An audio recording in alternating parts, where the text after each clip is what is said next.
வணக்கம் traders, welcome to weekly report. So இன்றைக்கி நம்ம இந்த வீடியோவில் என்ன பார்க்க போகிறோம்னா, அடுத்த வாரம் ஜூலை 28ஆம் தேதியிலேருந்து ஆகஸ்ட் 1ஆம் தேதி வரைக்கும் மார்க்கெட் வந்து என்ன நடக்கிறதுக்கான வாய்ப்பு இருக்குன்னு. அண்ட் நம்ம எல்லாத்துக்கும் தெரியும், நம்மளோட சேனலில் மார்க்கெட்டுன்னு சொல்கிறது மூணு இண்டெக்ஸஸ் தான். ஒன்று வந்து பார்த்தீங்கன்னா சென்செக்ஸ், அடுத்து நிஃப்டி 50, அடுத்து வந்து பேங்க் நிஃப்டி. ஸோ இந்த மூணோட இண்டெக்ஸும் வந்து நான் அடுத்த வாரம் எந்த மாதிரி போகிறதுக்கான வாய்ப்புகள் இருக்குது அண்ட் முக்கியமான support levels and resistance levels என்ன இருக்குது. ஸோ இப்போ அடுத்த வாரம் நீங்கள் வந்து ஒரு டோட்டல் புல்லிஷ் மூமெண்ட்டா இல்லை பியரிஷ் மூமெண்ட்டா எக்ஸ்பெக்ட் பண்ணலாங்கிறது தான் நம்ம இந்த வீடியோவில் டீட்டெயிலாக டிஸ்கஸ் பண்ண போகிறோம். அண்ட் இந்த அனாலிசிஸ் வந்து நம்ம பார்த்தீங்கன்னா ஃபஸ்ட்டு வந்து நம்ம ப்ரைஸ் ஆக்ஷனை டிஸ்கஸ் பண்ணுவோம். ஸோ இந்த வாரம் ஃபுல்லாக மார்க்கெட் என்ன நடந்திருக்கு அப்படிங்கிற ஒரு ப்ரைஸ் ஆக்ஷன் இருக்கும் ஒன்று. ரெண்டாவது பார்த்தீங்கன்னா நமக்கு அந்த ப்ரைஸ் ஆக்ஷன் டிஸ்கஸ் பண்ணும்போதே அந்த மார்க்கெட்டுக்கு சம்மந்தமான ஓப்பன் இன்ட்ரெஸ்ட் டேட்டாவை டிஸ்கஸ் பண்ணுவோம். ஸோ இந்த ஓப்பன் இன்ட்ரெஸ்ட் டேட்டா பார்க்கும்போது முக்கியமாக நமக்கு என்ன தெரியும்னா சப்போர்ட் அண்ட் ரெசிஸ்டன்ஸ் எப்படி இருக்குங்கிறது தெரியும் ஒன்று. ரெண்டாவது நம்மளோட பிசிஆர் ரேஷியோ அனலைஸ் பண்ணும்போது கால் ஆப்ஷன்ஸ் வந்து குவான்டிட்டி அதிகமாக இருக்கா, புட் ஆப்ஷன்ஸோட குவான்டிட்டி அதிகமாக இருக்கா ஓவராலாக, அதனால மார்க்கெட் எந்த பக்கம் போகிற டைரக்ஷனுக்கு நாளைக்கு இருக்குது அப்படிங்கிறது நமக்கு அண்டர்ஸ்டாண்ட் ஆகும். அண்ட் கடைசியாக நம்ம என்ன பார்ப்போம், இது வந்து ஒரு வீக்லி ரிப்போர்ட்டுங்கிறனால அடுத்த வாரம் வந்து நமக்கு வந்து எந்தெந்த ஸ்டாக் ரிசல்ட்ஸ் எல்லாம் வரப்போகுது, அண்ட் எக்கனாமிக் கேலண்டரில் ஏதாவது முக்கியமான விஷயம் இருக்கா, அண்ட் ஹாலிடே கேலண்டரில் ஏதாவது முக்கியமான விஷயம் இருக்கா அப்படிங்கிறத நம்ம டிஸ்கஸ் பண்ண போகிறோம். ஸோ இதெல்லாம் தான் இந்த வீடியோவில் பார்க்க போகிறோம். ஸோ வாங்க நம்ம இப்போது வீடியோக்குள்ளே போகலாம். ஸோ நம்ம முன்னாடியே சொன்ன மாதிரி ஃபஸ்ட் வந்து நம்ம எக்கனாமிக் கேலண்டர்லேருந்து போகலாம். என்ன அப்படின்னா வருகின்ற வாரம், அதாவது 28ஆம் தேதியிலேருந்து ஆகஸ்ட் 1ஆம் தேதி வரைக்கும் ஏதாவது முக்கியமான விஷயங்கள் வரப்போகுதா அப்படிங்கிறத நம்ம பார்த்தோம். நியூஸ் வரப்போகுதா அப்படின்னு பார்த்தோம்னா நமக்கு வந்து இம்பேக்ட் ஆஃப் நியூஸ் வச்சு பார்க்கும்போது நமக்கு வந்து மீடியம் தான் இருக்குது. நம்ம இப்போ ஹை லெவல் இம்பேக்ட் நியூஸ்னால் ரெண்டு தான். ஒன்று வந்து பார்த்தீங்கன்னா யூஎஸோட ஃபெட்ரல் ரேட் இன்ட்ரெஸ்ட் டெசிஷன் வருது. அண்ட் இந்த ஃபெட்ரல் ரேட் இன்ட்ரெஸ்ட் டெசிஷன் எப்படின்னா போன வருஷத்துக்கும் இந்த வருஷத்துக்கும் அவங்க வந்து இன்ட்ரெஸ்ட் ரேட் வந்து குறைக்கிறதா கூட்டுறதா அப்படிம்பாங்க. அண்ட் நீங்கள் வந்து ஏன் வந்து யூஎஸில் இருக்கிற மார்க்கெட் வந்து ஏன் இந்தியன் மார்க்கெட்டில் வந்து ஃபெட்ரல் ரேட் டெசிஷனை வந்து டிபெண்ட் பண்ணி இருக்கும் அப்படின்னு நீங்கள் யோசிச்சிங்கன்னா, யூஎஸில் ஃபெட்ரல் ரேட் டெசிஷன்ஸ் குறைஞ்சிச்சு, இன்ட்ரெஸ்ட் ரேட்டு குறைஞ்சிச்சு இல்லைனா கூடுச்சு அப்படின்னா நம்ம மார்க்கெட்டில் எவ்வளவு இன்வெஸ்ட் பண்ணுறாங்கங்கிறது கூடும் குறையும். ஸோ இன்ட்ரெஸ்ட் ரேட் அங்கே குறைஞ்சிச்சின்னா நமக்கு வந்து அதே மாதிரி நமக்கு வந்து அங்கேருந்து லோன் எடுத்து கூட நம்ம இந்தியன் மார்க்கெட்டில் எஃப்ஐஐஸ் இன்வெஸ்ட் பண்ணுறதுக்கான வாய்ப்புகள் நமக்கு அதிகமாக இருக்குது ஒன்று. ரெண்டாவது இன்ட்ரெஸ்ட் ரேட் கூடுச்சுன்னா நமக்கு மார்க்கெட் வந்து கீழே போகிறதுக்கான வாய்ப்பு இருக்குது. ஸோ இதனால தான் அங்கே எஃப்ஐஐ டிஐஐஸ் வந்து மோஸ்ட்டாக எல்லோரும் வந்து சேவிங்ஸை தான் பண்ணுவாங்க கிடையாது. நிறையா பேர் லோன் எடுத்து கூட அங்கே வந்து இன்வெஸ்ட் பண்ணுறவங்க இருக்காங்க. ஸோ அந்த ஒரு கேஸில் நமக்கு பார்க்கும்போது யூஎஸோட ஃபெட்ரல் ரேட் டெசிஷன் நமக்கு இம்பார்ட்டன்ட். செகண்ட் பார்த்தீங்கன்னா நமக்கு வந்து இந்த வாரம் இல்லை அடுத்த வாரத்துக்கு ஆகஸ்ட் 6ஆம் தேதி நம்ம ரிசர்வ் பேங்க் ஆஃப் இந்தியா வந்து இன்ட்ரெஸ்ட் ரேட் வந்து டெசிஷன் சொல்கிறாங்க. அப்போ இந்த இன்ட்ரெஸ்ட் ரேட் டெசிஷன் அப்படின்னு பார்த்தீங்கன்னா நமக்கு வந்து போன தடவை வந்து ஆல்மோஸ்ட் லைக் 50 பாயிண்ட்ஸ் கட் பண்ணியிருந்திருக்காங்க. அண்ட் மேக்ஸிமம் பார்த்தீங்கன்னா பிப்ரவரியிலேருந்து இந்த ஒரு 6 மாதத்தில் நமக்கு 100 பாயிண்ட்ஸ். ஸோ 100 பாயிண்ட்ஸ்னால் நமக்கு எவ்வளோ சொல்லணும்னா ஏகதேசம் வந்து ஒரு 1% வந்து இன்ட்ரெஸ்ட் ரேட் கட் பண்ணியிருக்காங்கன்னு சொல்லுது. And further interest rate down பண்ணால் நமக்கு மார்க்கெட் மேலே போகிறதுக்காக வாய்ப்பு இருக்குது. ஸோ இதெல்லாம் தான். ஸோ இந்தியாவோட அடுத்த நியூஸ்ன்னு பார்த்தீங்கன்னா industrial production year on year, அதாவது போன வருஷம் ஜூலைக்கும் இந்த வருஷம் ஜூலைக்கும், அண்ட் எனக்கு தெரிஞ்சு இது வந்து ஜூனோட ரிப்போர்ட். ஸோ போன வருஷம் ஜூன் 2024-2025க்குள்ளே இண்டஸ்ட்ரியல் ப்ரொடக்ஷன் வந்து எவ்வளோ வேரி ஆயிருக்குன்னு அண்ட் நம்ம டேட்டாஸ் பார்க்கும்போது இண்டஸ்ட்ரியல் ப்ரொடக்ஷன் குறைஞ்சிக்கிட்டே தான் வருது. இதுதான் எக்கனாமிக் கேலண்டரில் முழுசாக இன்ட்ரெஸ்ட்டாக நம்ம பார்க்க வேண்டிய முக்கியமான விஷயங்கள். அண்ட் எனக்கு தெரிஞ்சு இதெல்லாம் வந்து மார்க்கெட்டை பெருசாக அஃபெக்ட் பண்ண போகிறது கிடையாது ஒன்று. ரெண்டாவது பார்த்தீங்கன்னா நமக்கு வந்து ஹாலிடே கேலண்டர். இந்த வாரம் நமக்கு ஹாலிடே இல்லை. நம்ம எல்லாத்துக்கும் தெரியும் ஆகஸ்ட் 15 தான் அடுத்து நமக்கு ஹாலிடே. அப்படிங்கிறனால இந்த வாரம் 5 ட்ரேடிங் செஷன்ஸ் கம்ப்ளீட்டாக இருக்கும். ஓகே, அடுத்து முக்கியமான விஷயம்னு பார்த்தீங்கன்னா ஸ்டாக் மார்க்கெட் கேலண்டர். அண்ட் இந்த ஸ்டாக் மார்க்கெட் கேலண்டர் ஃப்ரைடே வந்து நிறையா நமக்கு கம்பெனிஸ் வந்துச்சு. அண்ட் வருகின்ற வாரம் தான் ரொம்ப ரொம்ப முக்கியமான வாரமாக இருக்க போது ஸ்டாக் ரிசல்ட்ஸில், அது இந்த குவார்ட்டர்லி ஸ்டாக் ரிசல்ட்ஸ்.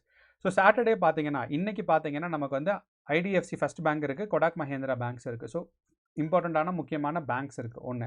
ரெண்டாவது திங்கக்கிழமை பாரத் எலக்ட்ரானிக்ஸோட இம்பார்ட்டன்ட் இருக்குது. ரெண்டு வந்து பார்த்தீங்கன்னா அதானி கிரீன்ஸ். ஸோ இது ரெண்டுமே வந்து ஒரு நல்ல ஸ்டாக் ரேஞ்சில் இருக்கிறது.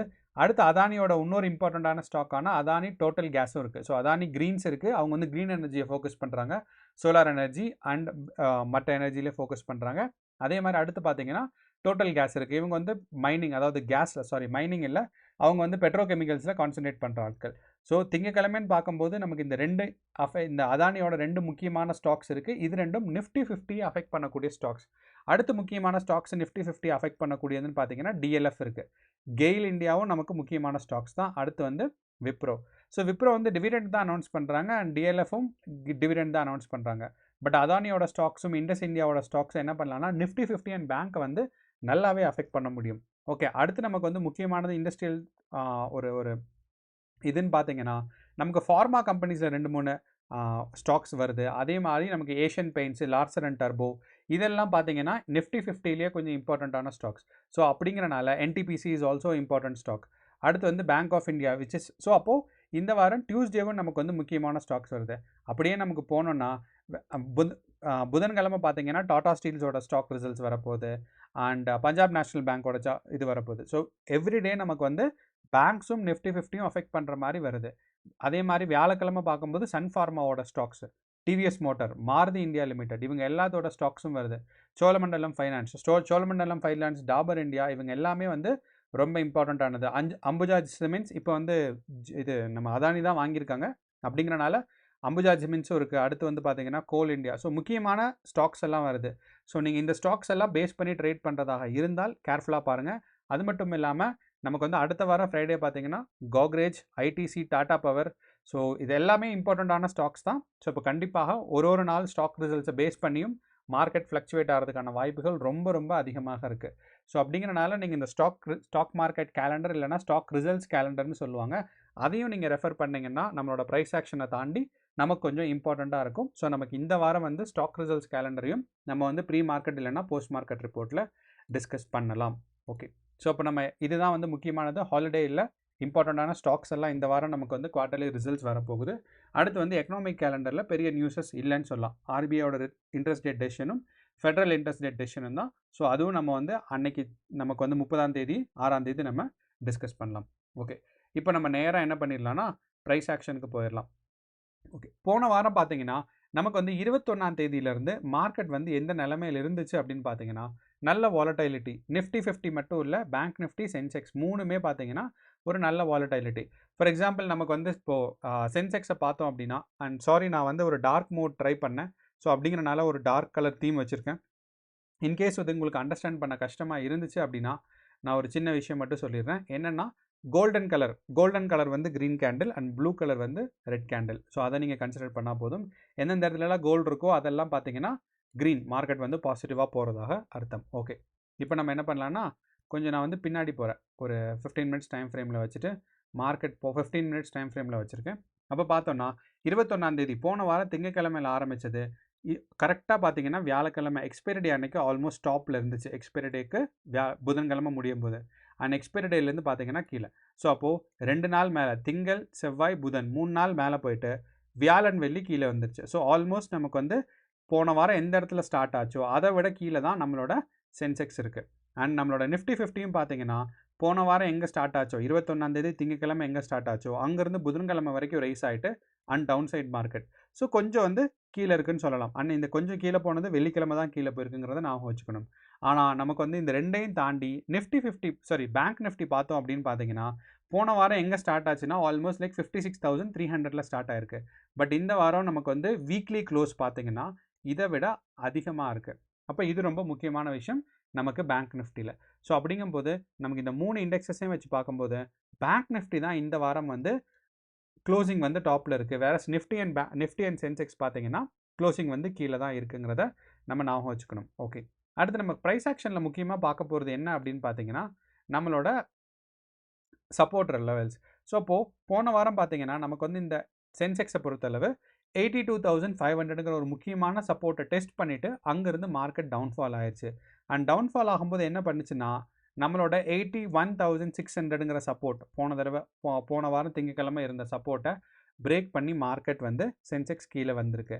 அப்போது சென்செக்ஸ் வந்து இந்த 82,000 பிரேக் பண்ணி கீழே வந்தனால அடுத்த நமக்கு முக்கியமான சப்போர்ட் ப்ரைஸ் ஆக்ஷன் வச்சு நமக்கு பார்த்தோம் அப்படின்னு பார்த்தீங்கன்னா இந்த 80,000 தான். அப்போது இங்கேருந்து 80,000 வரைக்கும் நமக்கு ஃப்ரீ ஃபால், அதாவது அங்கேருந்து ஒரு முக்கியமான சப்போர்ட் லெவல்ஸ் இந்த ரீசெண்ட் டைமில் நமக்கு வரல அப்படிங்கிறது நம்ம தெரிஞ்சுக்கணும். ஸோ அப்படிங்கிறனால இங்கேருந்து இவ்வளோ வரைக்கும் டவுன்ஃபால் ஆகிறதுக்கான வாய்ப்புகள் நமக்கு அதிகமாக இருக்குது. அதே மாதிரி நமக்கு ஒரு இன்டர்மீடியேட் ரெசிஸ்டன்ஸ் எங்கே இருக்குதுன்னு பார்த்தீங்கன்னா நமக்கு வந்து ஆல்மோஸ்ட் லைக் 82,000 நமக்கு ஒரு இன்டர்மீடியேட் ரெசிஸ்டன்ஸ் இருக்குது. அப்போது இங்கேருந்து சென்செக்ஸ் மேலே போகிறதுக்கு ஃபஸ்ட்டு ரெசிஸ்டன்ஸ்ன்னு பார்த்தீங்கன்னா 82,000 அண்ட் 82,000 தாண்டிச்சுன்னா 82,500 தான் செகண்ட் வந்து ரெசிஸ்டன்ஸாக இருக்குது. ஸோ அப்படிங்கிறனால மார்க்கெட் வந்து இங்கேருந்து மேலே போச்சுன்னா 82,000க்கும் 82,500 வரைக்கும் மார்க்கெட் போகலாம். அங்கேருந்து டவுன்ஃபால் ஆச்சுன்னா 80,200 வரைக்கும் டவுன்ஃபால் ஆகிறதுக்கான வாய்ப்புகள் நமக்கு சென்செக்ஸில் இருக்குது. அண்ட் இப்போதைக்கு நம்ம அப்போ ஓகே, ரெண்டுக்கும் வாய்ப்பு இருக்குது. ப்ரைஸ் ஆக்ஷன் வச்சு பார்க்கும்போது எதுக்கான வாய்ப்புகள் அதிகம்னு பார்த்தீங்கன்னா, மார்க்கெட் வந்து ஒரு டவுன் சைட் ப்ரைஸ் கரெக்ஷனில் தான் இருக்கிற மாதிரி இருக்குது. ஆனால் நம்மளோட ஓப்பன் இன்ட்ரெஸ்ட் டேட்டா நமக்கு பார்த்தோம்னா இன்னும் கொஞ்சம் பெட்டராக தெரியும். ஸோ நமக்கு ஓப்பன் இன்ட்ரெஸ்ட் டேட்டாவில் நம்ம வந்து பார்க்கும்போது நமக்கு ஸ்ட்ராங்கான கால் ஆப்ஷன்ஸ் எங்கெங்கே இருக்குது அப்படின்னு பார்த்தீங்கன்னா, ஆல்மோஸ்ட் நமக்கு 82,000 இருக்குது. அதை விட்டிங்கன்னா 82,500. இதை தான் நம்ம இந்த இடத்துல சொன்னோம். 82,000ம் 82,500 தான் ரெசிஸ்டன்ஸாக இருக்க போகுதுன்னு நம்ம சொன்ன மாதிரியே ரெசிஸ்டன்ஸாக இங்கே இருக்குது. ஓகே, ரெண்டாவது இந்த 81,500 இப்போ இருக்கிற ரேஞ்ச் என்ன சொல்லுதுன்னா, நம்மளோட ஓப்பன் இன்ட்ரெஸ்ட் டேட்டா படி இதுவுமே ஒரு ஸ்ட்ராங்கான சப்போர்ட்டுன்னு தான் சொல்லுது. அண்ட் இங்கேருந்து டவுன்ஃபால் ஆனால் 81,000 வரைக்கும் டவுன்ஃபால் ஆகிறதுக்கான வாய்ப்புகள் நமக்கு அதிகமாக இருக்குது. ஸோ நம்ம ப்ரைஸ் ஆக்ஷன் வச்சு பார்க்கும்போது சப்போர்ட் 80,000 தான் நினச்சோம். ஆனால் நமக்கு வந்து ஓப்பன் இன்ட்ரெஸ்ட் டேட்டா வச்சு பார்க்கும்போது 81,500ம் அதே மாதிரி 81,000ம் நமக்கு வந்து ஒரு சப்போர்ட் இருக்குது. அப்போது இந்த பாக்ஸை நான் வந்து வரைஞ்சிட்றேன்.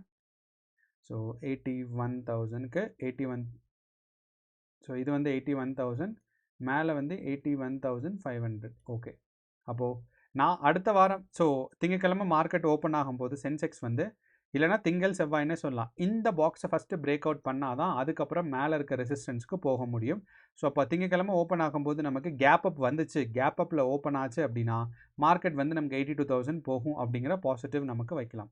ஓகே, அண்ட் ரெண்டாவது நம்மளோட பிசிஆர் ரேஷியோ வச்சு நமக்கு பார்க்கும்போது என்ன தெரியுது அப்படின்னா, அதாவது நமக்கு புட் கால் ரேஷியோ வந்து 0.7 இருக்குது. 0.7 இருக்குன்னா மார்க்கெட் வந்து மேலே போகிறதுக்கான வாய்ப்புகள் தான் அதிகமாக இருக்குன்னு அர்த்தம். அப்படிங்கிறனால நமக்கு புட் ஆப்ஷன்ஸை விட கால் ஆப்ஷன்ஸோட செல்லிங் வந்து அதிகமாக இருக்குது இந்த ப்ரைஸ்லங்கிறனால market is expected to go up. அப்போ வந்து நமக்கு வந்து திங்கக்கிழமை ஒரு கேப் அப் எக்ஸ்பெக்ட் பண்ணலாம். ஒன்று, ரெண்டாவது இந்த 81,500 ஈஸியாக பிரேக் அவுட் பண்ணிட்டு 82,000 வரைக்கும் போகிறதுக்கான வாய்ப்புகள் நமக்கு அதிகமாக இருக்குது. ஸோ அப்போது நமக்கு வந்து நம்ம சென்செக்ஸை பொறுத்தளவு 82,000 திங்கக்கிழமை க்ரோத்துக்கான சான்சஸ் இருக்குது. And it is purely based on PCR ratio and open interest data.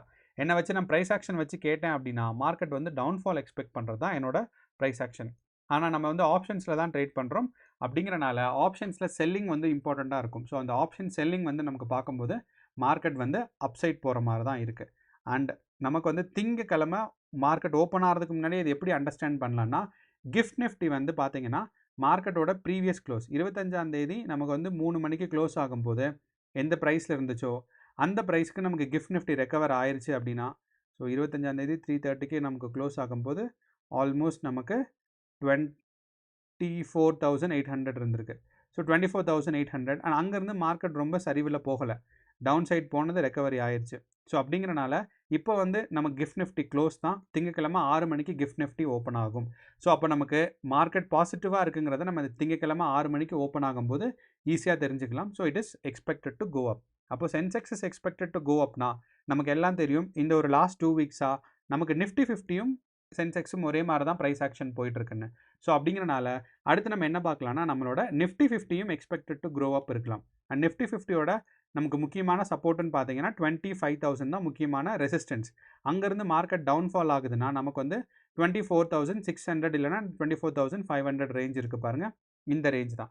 So அப்படிங்கிறனால இங்கேருந்து நமக்கு திங்கக்கிழமை நம்மளோட நிஃப்டி 50யும் மேலே போகிறதுக்கான வாய்ப்புகள் அதிகமாக இருக்குது. அண்ட் நிஃப்டி 50யோட ஓப்பன் இன்ட்ரெஸ்ட் டேட்டா நம்ம பார்க்கலாம். நிஃப்டி 50யோட ஓப்பன் இன்ட்ரெஸ்ட் டேட்டா பார்த்தோம் அப்படின்னா நமக்கு வந்து இந்த இடத்துல வந்து புட் ஆப்ஷன்ஸ் குறைஞ்சிருக்கு. ஒன்று, புட் ஆப்ஷன்ஸ் குறையுது அப்படின்னா market is expected to go to bearish. ஆனால் எவ்வளோ புட் ஆப்ஷன்ஸ் குறைஞ்சிருக்கோ அதை விட ரொம்ப அதிகமாக நீங்கள் கால் ஆப்ஷன்ஸ் பார்த்தீங்கன்னா டோட்டல் கால் ஆப்ஷன் வேல்யூவே 25,000ல் நமக்கு 49 lakhs 50 lakhsன்னு வச்சுக்கலாம். ஆனால் ஓஏ சேஞ்ச் மட்டும், so OA change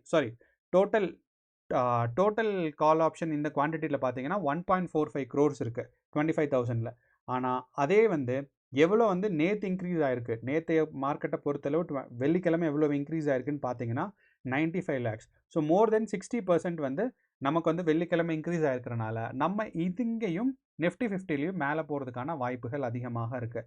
so next resistance is 25,000. So market இங்கேருந்து 25,000 போகிறதுக்கான வாய்ப்புகள் இருக்குது. அப்படி ஒரு ஸ்ட்ராட்டஜி நீங்கள் பில்ட் பண்ணிக்கோங்க.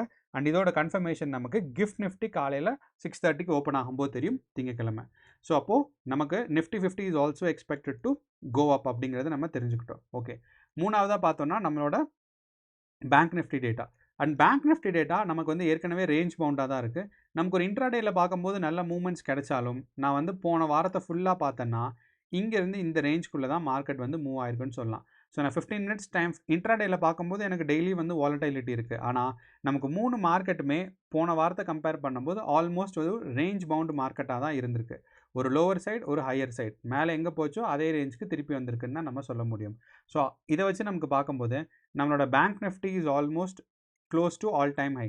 ஸோ 56,600 தான் ஆல் டைம் ஹைன்னு நினைக்கிறேன். 600 ரேஞ்சு அங்கேருந்து மார்க்கெட் டவுன் சைடில் தான் இருக்குது. ஸோ அப்படிங்கிறனால பேங்க் நிஃப்டி நான் அடுத்த வாரமும் நமக்கு, ஏன்னா அடுத்த வாரம் 31ஆம் தேதி நமக்கு பேங்க் நிஃப்டியோட எக்ஸ்பைரி டே. இப்போ பேங்க் நிஃப்டியோட எக்ஸ்பைரி டே வரைக்குமே 57,000க்கும் 56,000க்கும் மார்க்கெட் நடுவில் ஆசிலேட் ஆகிட்டு இருக்கும் அப்படிங்கிறத நம்ம எக்ஸ்பெக்ட் பண்ணுறோம். அண்ட் இந்த ஆசிலேஷன் மேபி கொஞ்சம் மேலே போய் 56,200க்கும் 57,200க்கும் மேலே போகலாம். ஏன்னா நான் வந்து 56ம் 57ம் நான் சொன்னேன். அது 200 பாயிண்ட்ஸ் மேலே போய் 56,200க்கும் 57,200க்கும் நடுவில் வந்து ஆசிலேட் ஆகிறதுக்கான வாய்ப்புகள் அடுத்த வாரங்கள் எல்லாம் இருக்குது. அண்ட் திங்கக்கிழமை என்ன நடக்கிறதுக்கான வாய்ப்பு இருக்கும் அப்படின்னு நமக்கு பார்த்தோம்னா பேங்க் நிஃப்டியோட பிசிஆர் ரேஷியோவும் ஆல்மோஸ்ட் லைக் 0.8 இருக்குது. So 0.8 is also bullish. ஆனால் இந்த புல்லிஷ் மூமெண்ட்ஸ் அவ்வளோ ஸ்ட்ராங்காக இருக்காது. ஸோ அப்படிங்கிறனால நம்மளோட முக்கியமான ரெசிஸ்டன்ஸ் எங்கே இருக்குதுன்னு பார்த்தீங்கன்னா 57,000ல் தான் இருக்குது. ஸோ அப்போ முன்னாடி நம்ம சொன்னது கரெக்ட் தான். 57,000ம் 56,000க்குள்ளே தான் நமக்கு வந்து இருக்க போகுது. ஆனால் நமக்கு ப்ரைஸ் ஆக்ஷன் வச்சு பார்க்கும்போது ஒரு 200 பாயிண்ட்ஸ் அதிகமாக இருக்குது. 56 இல்லாமல் 56,200ம் 57,200 வரைக்கும் போகிறதுக்கான வாய்ப்பு இருக்குன்னு. அப்போது திங்கக்கிழமையும் நமக்கு வந்து மார்க்கெட் வந்து புல்லிஷாக இருக்கிறதுக்கு இருக்குது. ஆனால் ரொம்ப ஸ்டீப்பாக இருக்காது. மேபி நிஃப்டி அண்ட் சென்செக்ஸை போல் ரொம்ப ஸ்டீப்பாக இல்லாமல் நமக்கு ஒரு மைல்டு புல்லிஷான மூமெண்ட்ஸ் வந்து பேங்க் நிஃப்டியில் எதிர்பார்க்கலாம். அப்போது ஒரு ஓவரால் பிக்சர் பார்த்தீங்கன்னா நமக்கு வந்து 3 இண்டெக்ஸஸ்லையுமே பாசிட்டிவ் மார்க்கெட்ஸ்க்கான வாய்ப்புகள் நமக்கு அதிகமாக இருக்குது. ஸோ அப்படிங்கிறனால உங்களோட ஸ்ட்ராட்டஜி அதை பேஸ் பண்ணி பில்ட் பண்ணிக்கோங்க. ஸோ கேர்ஃபுல்லாக ட்ரேட் பண்ணுங்கள். நமக்கு வந்து செவ்வாய்க்கிழமை பார்க்கும்போது நமக்கு சென்செக்ஸோட எக்ஸ்பைரி அண்ட் வியாழக்கிழமை நமக்கு நிஃப்டி 50யோட வீக்லி எக்ஸ்பைரியும் பேங்க் நிஃப்டியோட மந்த்லி எக்ஸ்பைரியும் இருக்குது. ஸோ கேர்ஃபுல்லாக ட்ரேட் பண்ணுங்கள். All the best. நன்றி, வணக்கம்.